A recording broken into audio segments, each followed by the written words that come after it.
I'm Eric the History Detective, and I haven't gotten over to the Jeep yet, but it is loaded up and we're ready to go on another metal detecting adventure. I'm still in the garage grabbing just a couple of things, but I wanted to go ahead and start the video. Today, we're going to go to a little bit different site than you're used to seeing me at. Today, we're going to a construction site.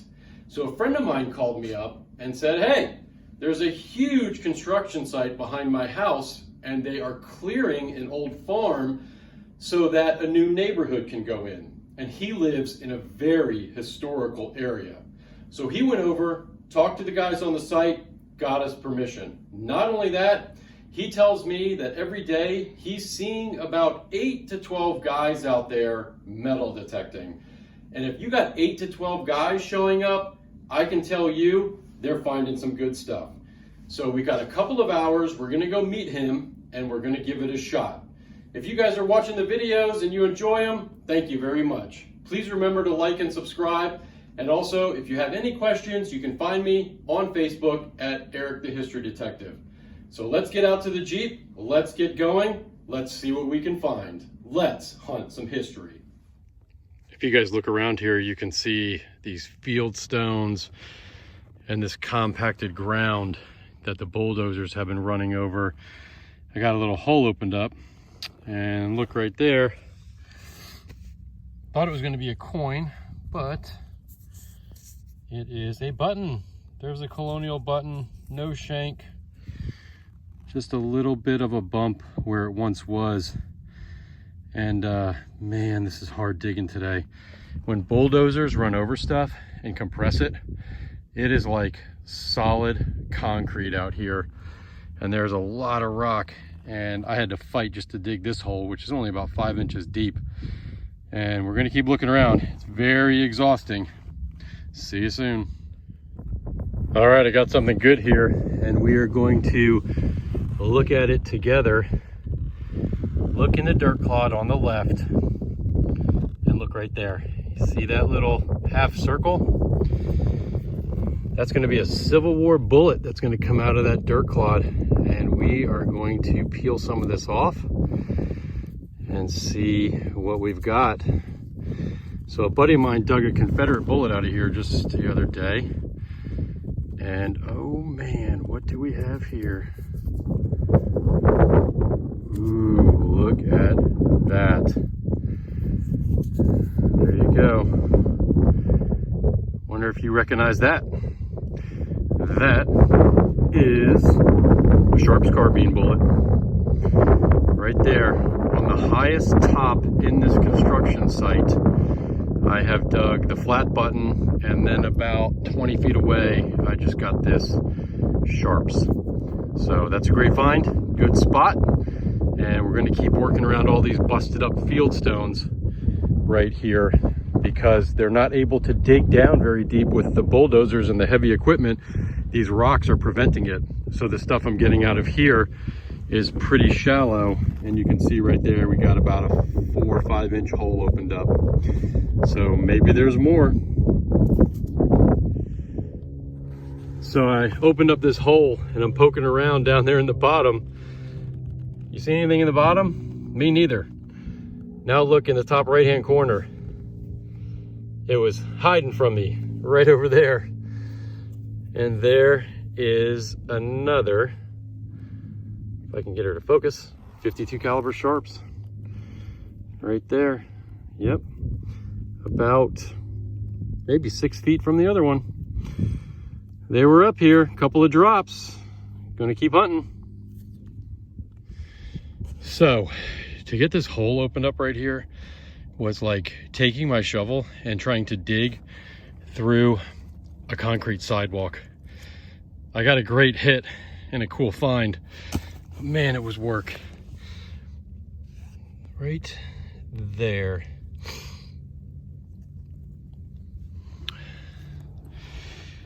I think what we're gonna have here is a dropped Burnside, but it feels a little bit small. I might have to clean it up a little bit because I can't just peel that off with my fingers. It's on there real tight. And come back and take a look. Could be pistol, but I'll just have to clean it off a little better to be certain. All right. So I got my mine lab right there, and there's my shovel, and there's my hole. Can you see it? I'm gonna try to put it in the middle of your screen. Right there at the tip of the knife. 3 inches down is a wedding ring. And we are in a Civil War camp and battlefield site, and that is a soldier's wedding ring. That's what that is. I've dug several of these in campsites over the years, and that's what we're looking at. That is an amazing, not only piece of history, but very personal piece of history, lost out here over 150 years ago. Wow, that is just absolutely incredible. Incredible. Gonna keep hunting. Just pulled a cool piece of iron out of the bank here. I got a nice little horse tack ring. Could be off of a bridle or a hitch or something. But man, that's a big one. That's what that is. Nice piece of old horse tack, and the ring is still intact. And you can see where it's thinner, where I'm rubbing it right there. See that? That's where it would have been attached. Good find. Handmade from long ago. All right, got a hole opened up, and it's like busting through concrete out here to chase these relics down before the bulldozers get them. And then they'll be gone forever. But if you look right over here in the dirt, I'm gonna try to put it in the middle. 52 caliber sharps. Right there off the hillside. Looks like a drop. Would have been lost forever if we wouldn't have come up here today to try to hunt a few relics before this neighborhood goes in. Good find. Before I leave here today, I'm just doing a little panoramic from the hilltop, and you can see this construction site. They just obliterate, you know, the area. And this was a farm field for hundreds of years until now. They're going to be putting a housing development on it. And I just want to leave you with this thought that there is only 3 people who find relics, and those people go like this. The first would be people who find them by accident. They're walking in a creek or something, they pick up an arrowhead. That's fantastic. People like me and a lot of others who go out and hunt for them and then bring them back to the light of day. And the third is people that drive bulldozers. And once you take a site like this and you develop it, which is just progress, it's gone forever, and everything in here gone forever. So you see guys out relic hunting, give them a thumbs up, because if it wasn't for them really out here hitting these sites hard, a lot of history over the past decades, maybe 50 to 100 years or more, gone forever. So this is a first for me. I just got a really good hit right here, and in the first shovelful of dirt, I threw out this snake.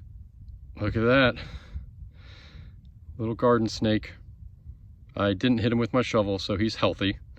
And I've only seen a few snakes metal detecting, but I've never dug one. So there he is, right there, alive and well. And I'm gonna walk over to the edge of the site here and drop him off so the bulldozers don't get him. There you go. There's always a first. And that is my first dug snake. Well, although today we didn't find a whole pile of stuff, we did find an amazing relic, and that is the wedding ring that you saw earlier that I'm holding here cleaned up. It did not have any engraving on the inside, and all of the plating is worn off. And that will happen after it's been in the ground for 150 plus years since the Civil War. It's a beautiful piece of history. And I didn't close out in the Jeep today because I wanted to share with you what I'll call my jewelry collection of things that I've dug over the years. And as you can see in this case, it is loaded with Colonial buttons and some jewelry across the top. I'm gonna take you guys in for a little bit closer look. And over here in the top left are the 4 wedding rings I've dug on previous outings. We have 3 men's rings and 1 ladies ring right there. And as I move across the top, that next piece is a suspender strap. And this piece, which I probably get the most attention out of when I go give a lecture, is a lady's brooch. And that piece came from beside a cabin that was built in 1790. And that is probably the most amazing, unique piece that I have ever dug. It is absolutely beautiful. And I'm going to say I get more questions about that piece than anything in my collection. And as we move to the right, this little piece right here is used to hold up men's socks. This is a silver plated barrette with the name Jennings hand engraved across it. And over here is what was once a silver plated pocket watch opening or face, whatever you want to call it, door. And I dug that not too far from where I live, actually right beside a chimney of another house built in the 1700s. And as I zoom back out, you will see here a lot of my colonial era buttons. I kind of put them in here by size. The one in the center still has a lot of its gold plating on it. But what I also get a lot of attention over are the oval pieces underneath of it. And you can see some of them are hand engraved with crosses, and they have other designs on them. And what those are is colonial era cufflinks. So I have found 6 of those. So several matching pairs we have in this case. And as we work our way down, you will see some very large coat buttons. This one I really like because it has that diamond plating on it. And I'm just going to kind of work my way around. And as we get smaller, look at that one right there.